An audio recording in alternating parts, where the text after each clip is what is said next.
Assalamualaikum warahmatullahi wabarakatuh. Perkenalkan nama saya Najwa Adinila dengan NIM 41422110096. Di sini saya akan menjelaskan tentang daya dan gerugi motor induksi. Motor induksi itu apa sih?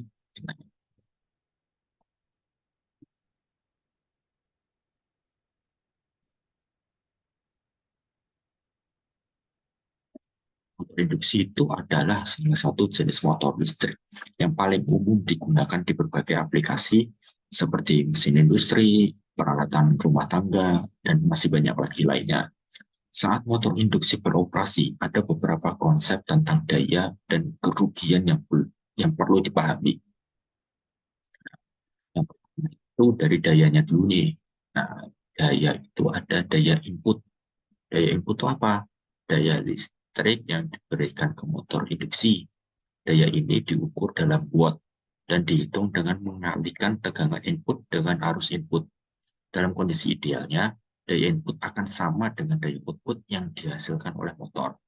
Ya, namun ya dalam praktiknya memang ada kerugian yang terjadi dalam bentuk kerugian inti, kerugian gesekan, dan kerugian kawan yang membuat daya output lebih rendah dari daya input. Selanjutnya, daya output. Daya output itu adalah daya mekanis yang dihasilkan dari motor induksi. Daya ini diukur dalam watt dan merupakan daya yang berguna untuk melakukan pekerjaan. Daya output dapat dihitung dengan mengalihkan torsi yang dihasilkan oleh motor dengan kecepatan putaran. Nah, normalnya kerugian normalnya kalau idealnya daya yang efisien itu adalah 100%. Jadi daya input itu sesuai dengan daya outputnya. Ya, tapi kan yang realitanya memang ada kerugian energi yang menyebabkan efisiensinya sampai di bawah 100%. Nah, sistem konversi energi elektromekanik yaitu motor-motor listrik ini biasanya terjadi pada motor induksi. Biasanya kalau rumusnya itu adalah daya input, daya input sama dengan daya output ditambah daya rugi-rugi. Nah, kalau mau dilihat mah, kalau dihitung bisa dibalik-balik aja itu dari rumusnya. Biasanya motor induksi itu tidak pernah mengkonversikan semua daya yang diterima menjadi daya mekanik, tapi akan selalu timbul kerugian daya yang semuanya berubah menjadi energi panas yang terbuang. Nah, dari selanjutnya adalah efisiensi motor yang saya tadi sebutkan tadi. Efisiensi motor ini mengacu pada rasio antara daya output dan daya input dari motor. Dalam motor induksi, efisiensi ini dihitung dengan rumus seperti ini. Efisiensi sama dengan daya output dibagi dengan daya input dikali 100%. Itulah efisiensinya. Satuannya ini berupa persen ya. Nah, biasanya efisiensi motor ini cenderung lebih rendah saat beban motor rendah atau tinggi dan cenderung lebih tinggi pada beban nominal. Selanjutnya kerugian inti. Kerugian ini terjadi karena adanya perubahan medan magnetik dalam inti besi motor. Ketika besi cangkar atau struktur rotor mengalami perubahan flux terhadap waktu, ini adalah kerugian konstan dan tidak tergantung pada beban motor. Kerugian inti umumnya kecil dibandingkan dengan kerugian lainnya. Biasanya pada umumnya rugi-rugi ini tuh berkisar 20-25% dari total kerugian. Jadi misal kerugiannya itu ada sekitar 5.000 watt. Nah, jadi sekitar 20-25% dari 5.000 watt itu adalah kerugian inti. Yang selanjutnya adalah kerugian gesekan dan bahan. Nah, kerugian ini disebabkan oleh gesekan di antara bagian-bagian bergerak motor dan perlawanan udara terhadap perputaran komponen yang berputar. Ini juga termasuk kerugian dalam bahan yang digunakan untuk pembuatan motor. Rugi-rugi mekanik dianggap konstan dari beban 0 hingga beban penuh, dan ini adalah masuk akal, tetapi tidak sepenuhnya tepat, tidak seperti halnya rugi-rugi inti, macam-macam Kecepatan ini dapat dihitung dalam rugi-rugi stray load atau beban.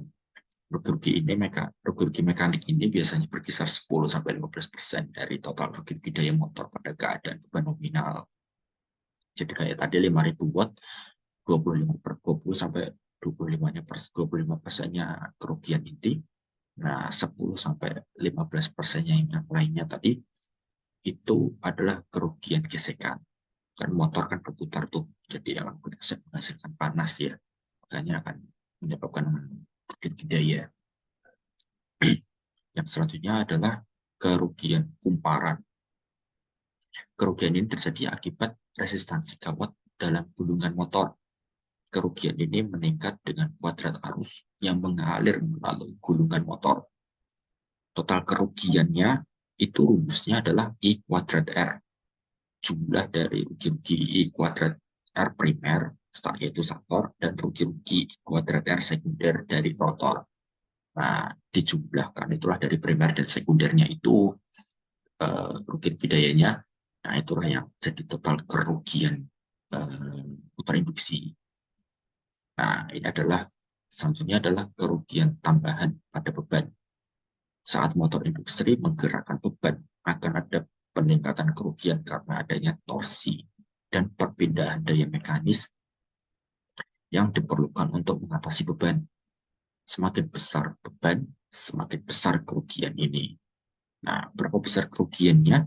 Seperti yang diakibatkan oleh perubahan flux terhadap beban, geometri konduktor sehingga arus terbagi sedikit tidak merata dalam konduktor itu bertambah, mengakibatkan pertambahan tahanan konduktor, dan karena itu rugi konduktor harus bertambah. Nah, contoh dari tabelnya adalah yang di sebelah itu ya. Misalnya nih ada wattnya sekitar 1-90 nih.